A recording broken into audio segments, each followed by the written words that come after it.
Alright, what we're reasoning about today.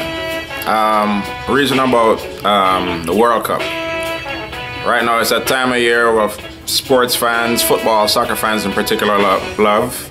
It's time for the World Cup, the beautiful game, soccer as I call it here in America. And why are we reasoning about that? From a football standpoint, it's a beautiful event. You know, everybody loves the World Cup.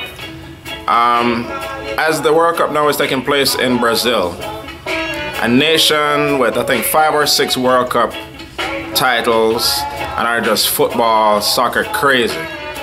So with an event of that magnitude taking place in their backyard, why are there so much protests? Why is it that I think I saw a statistic that about 50% of all Brazilians are not in favor of having the World Cup in Brazil? So why is that? By some measure, there have been about $11 billion spent on bringing the World Cup to Brazil. That is, you know, building new stadiums, doing all these different things. And, you know, that could be good if it ultimately benefits the people. That's where the problem comes in. So there have been a lot of protests because at the time when Brazil was awarded the World Cup, this happened to coincide around, you know, the time of the Great Recession around 2007, 2008. So this global recession is taking place. Governments are cutting back in all sorts of different areas. And as you, as a Brazilian, you as a poor person who depends on a lot of these services, you then see a lot of the money that would otherwise have gone towards services that you need being spent to build football stadiums, soccer stadiums, and in other ways preparing for this World Cup. So if you look at it and kind of who all this benefits, yeah, it would be great if, because that's the dream that the government sell. You know, they say that as a result of bringing this game here, it's going to benefit everybody.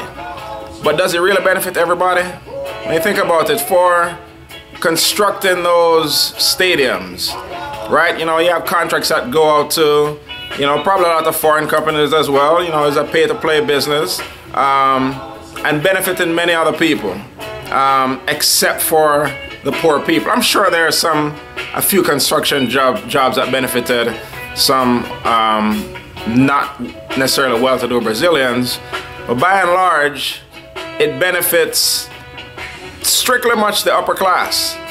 And so if you imagine as a Brazilian, another thing about this is that it's priced at a level, so you know, it's a major event. It's priced at such a level that the typical Brazilian, you know, can't afford to go to the matches anyway.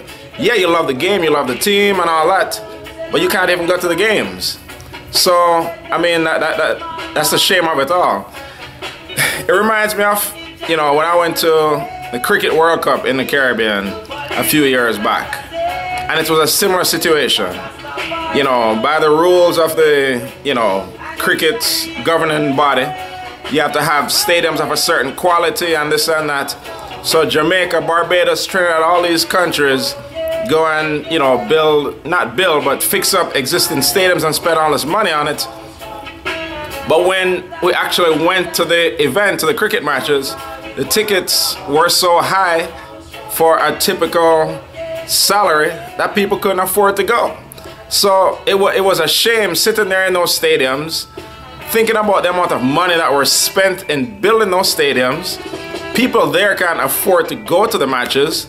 And so it's just foreigners from other places, you know, who come to enjoy it. So imagine if you...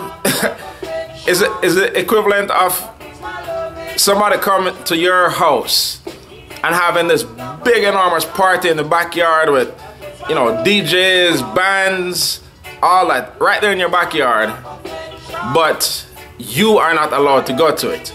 So it's not that they're not allowed to go to these matches in Brazil, but they simply cannot afford it. So I mean, this sort of thing is happening the world over, where, you know, as you know, we talk about the great economic divide and income, you know, disparity, where this is going to come to a head at some point. you know, as long as this gap between the haves and the have-nots keeps widening, people are going to get fed up and fed up. You know, the World Cup from a football standpoint has been good. I'm not over there, and you know, a lot of the coverage of the World Cup, they don't focus on all the negative that's going on behind the scenes. I mean, if you tune into Al Jazeera and you know some of these other non-mainstream channels, you'll see all the, you know, riots, so to speak, or protests, you know, with police shooting tear gas at people and all that, because people are fed up. They have this big opportunity to voice their concerns to the world, and what better stage than the World Cup? I mean, people are fed up the world over. I mean, I'm glad that there haven't been any major incidents. I was expecting, well, I mean, the World Cup is still going on, so things can still happen. But I'm glad there haven't been any major disruptions. But I mean, it's kind of a wake-up call for leaders worldwide. Here in the United States, Brazil, the world over. You can only push and marginalize people so much before they get fed up and, you know, things hit the fan. So, you know, it's a beautiful game. It's a beautiful event. I love watching the World Cup. You know, go United States. My Spain squad is out of there, but the US still has a chance to make some noise. So I enjoy the football aspect of it. But, you know, I feel for the people whose health care is being cut, whose education funds are being cut. All these different things are being cut so that they can have a big party in their backyard. Here's a ridiculous thing I heard the other day. So there is, in some area, some poor slum, so to speak, in Brazil, the government has cleared housing. I mean, tear up poor people's houses, like 700 houses, in order to make space for World Cup parking. So imagine a house that you live in for all these decades or whatever. The government come and mash it up and, you know, shut it down in order so people can park. And that's bad as it is. But in this particular case, they said the parking lot wasn't even built. So they just mash up these people's house for no reason. You can't treat people like that and expect that to not come back to you. So, you know, I hate it. You know, I love the game. I love watching the events. I hate what people are dealing with, you know, behind the scenes. You know, again, it's that call worldwide, you know, it's hell to be poor, as I say. You know, the rich man's wealth is his strong city. Destruction of the poor is their poverty. So for those of us who are blessed and are able to do something and help out anybody in any way possible, you don't have to be Bill Gates and have $1 billion. If you make $50,000 and you can give towards an organization that can help people in need wherever you live, wherever you're watching this, then we just have to be mindful of that. So, beautiful game, and I hope this continues without any big major disruptions, but we just always have to remember those who are doing a little less than most of us who are able to sit there and watch this right now are.